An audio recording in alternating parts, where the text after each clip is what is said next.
para sa kagabi. Awal film dimulai dengan tampilan kota Bangkok yang gemerlap. Seorang pria bernama Pip meninggalkan kampung halamannya di Filipina menuju kota Bangkok melalui agen tenaga kerja. Malam ini dia baru saja tiba di sana untuk mengadu nasib. Namun baru saja berjalan beberapa meter, dia ditipu preman yang ingin merampoknya. Alhasil Pip ini pun harus tumbang setelah dipukul keras oleh pria sangar tersebut. Sialnya dia juga kehilangan ponsel dan barang berharga lainnya. Beberapa saat kemudian, Pip yang hampir tak sadarkan diri didekati oleh seorang gadis cantik bernama Jessie. Karena mereka satu negara dan seperantauan, Jessie kemudian mengangkut Pip ke rumahnya. Jessie mengkhawatirkan cedera Pip dan bergegas membersihkan serta merawatnya. Ketika suasana makin hangat, mantan Jessie yang bernama Jack tiba-tiba muncul dan meminta jatah. Tetapi Jessie menolak sehingga menyebabkan mereka bertengkar. Sebelum pergi dari sana, Jack mengancam akan mendeportasi Jessie ke Filipina jika Jessie terus menolak melayaninya. Or I will call the police! Call them so they can deport you. Jessie kemudian bercerita bahwa tujuannya datang ke sini adalah untuk melamar pekerjaan sebagai pengajar. Untuk memastikan dia tidak dikirim ke Filipina, Jessie terpaksa menjalin hubungan dengan Jack. Tentu saja perlindungan Jack tidak gratis karena Jessie juga harus merelakan tubuhnya untuk Jack. Meski Jessie masih belum mendapatkan pekerjaan dan gaji yang layak, ia memberi sebuah ponsel yang akan dikirim ke adiknya di Filipina. Berbekal petunjuk dan ponsel yang dipinjamkan Jessie, Pip melanjutkan perjalanannya untuk menemukan alamat tempatnya bekerja. Setelah lama mencari, ternyata Pip harus menelan pil pahit karena perusahaan tidak pernah benar-benar mencari karyawan baru. Itu artinya Pip ditipu oleh agen pencari kerja yang dia percaya. Kemudian Jessie yang mengerti perasaan Pip lalu mengajaknya jalan-jalan di kota Bangkok. Awalnya Pip menolak karena tak punya uang setelah dirampok kemarin. Untungnya Jessie nggak matre dan banyak jajan. Jadi mereka menghabiskan waktu bersama dengan berjalan-jalan doang. Suasana kota yang hangat dan menyenangkan membuat mereka berdua dimabuk asmara. Hingga semuanya terlupakan lewat adegan kamar yang penuh dengan keringat.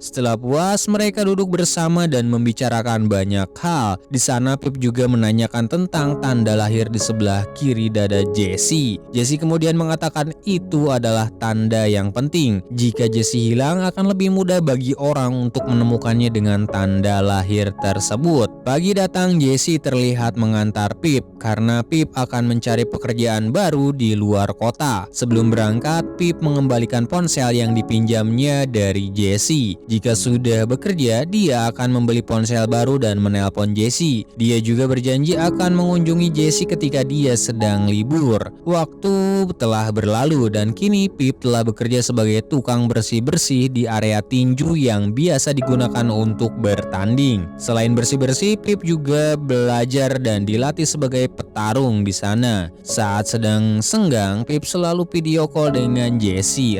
So, Jessie, bakit? Kamusta ka? Okay lang. Kakatapos lang ng work.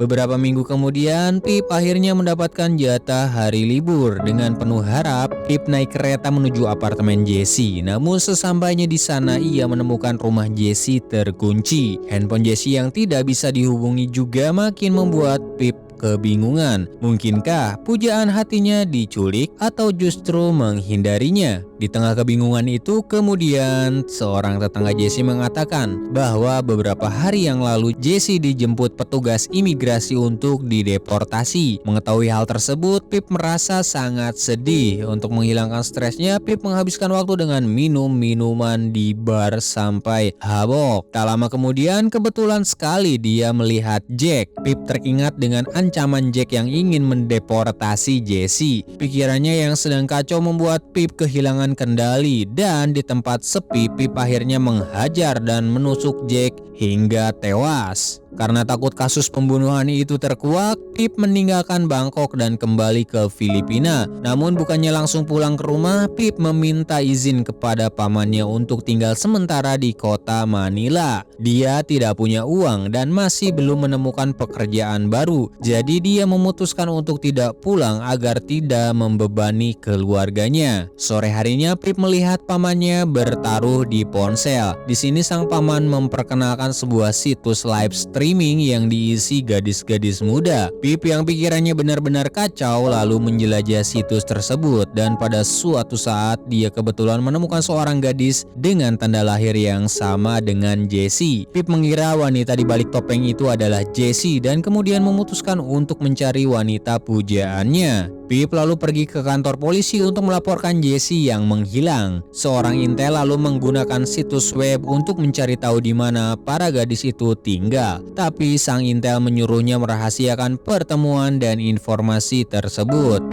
Tawag sa DSWD kung saan man. Naawa ako sa'yo eh.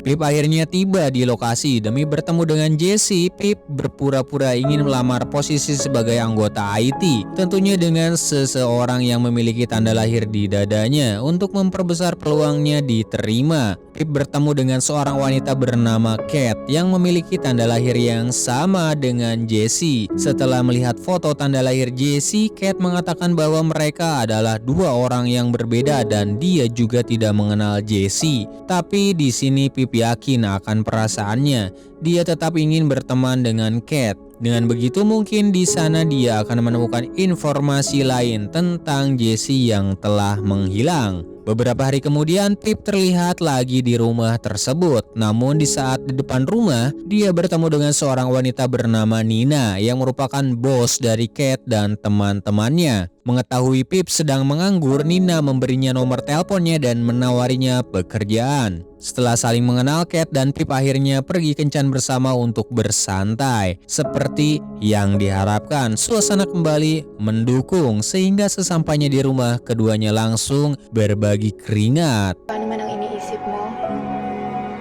ako ang nandito. Setelah tak kunjung dapat kerja, Pip akhirnya menelpon Nina. Nina kemudian mengantar Pip ke tempat pertemuan para petarung. Dia disuruh berlatih agar terpilih jadi orang yang akan melakukan pertarungan skala besar. Awalnya Pip menolak tawaran Nina, namun karena gajinya sangat besar, Pip tergiur dan menyetujuinya. Hari pertama Pip sudah tiba, dia sudah siap untuk melakukan tugas Nina. Bersama-sama mereka berkeliling di tempat tersebut. Tapi ketika Pip pergi ke kamar mandi, tiba-tiba Nina masuk dan mengajak Pip bermantap-mantap. Ia pun tak bisa menolak ajakan yang menggiurkan tersebut. Ditambah lagi Pip sangat membutuhkan pekerjaan yang ditawarkan oleh bosnya itu. Seiring berjalannya waktu, Pip makin sibuk dengan pekerjaannya dan juga harus melayani Nina setiap saat. Sampai suatu hari saat Pip dan Nina sedang bermesraan, Kat lewat dan melihat mereka. Sontak saja Kat marah besar hingga mereka pun bertengkar.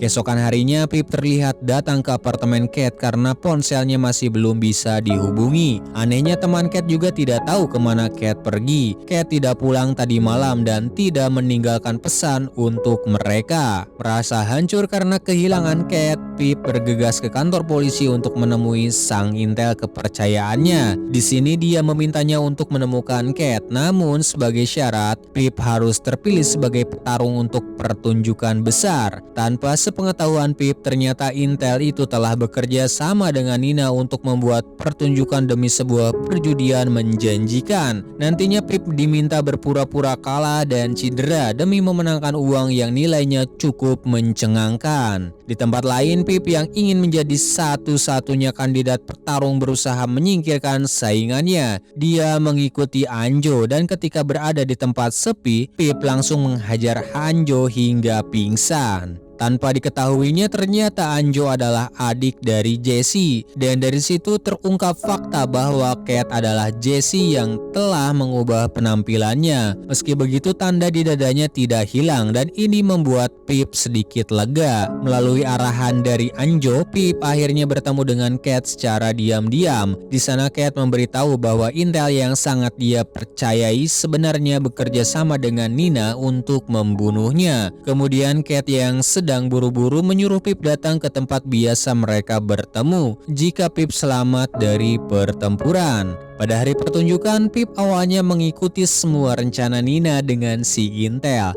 Namun di tengah pertunjukan, Pip terlihat mengubah rencana. Dia kemudian menusuk lawannya dan kabur. Jelas saja Nina dan si Intel terkejut dan harus mengalami kerugian yang sangat besar. Beberapa hari setelah kejadian mengancam nyawa tersebut, Pip kembali mengunjungi kota Bangkok. Saat turun dari kereta, ternyata Cat sedang menunggu Pip di seberang jalan. Dari sini kisah mereka akan berlanjut dan semoga endingnya bakal baik-baik saja. Handa akong pumatay para lang manatili ang pinakamagandang ilusyon na meron ako.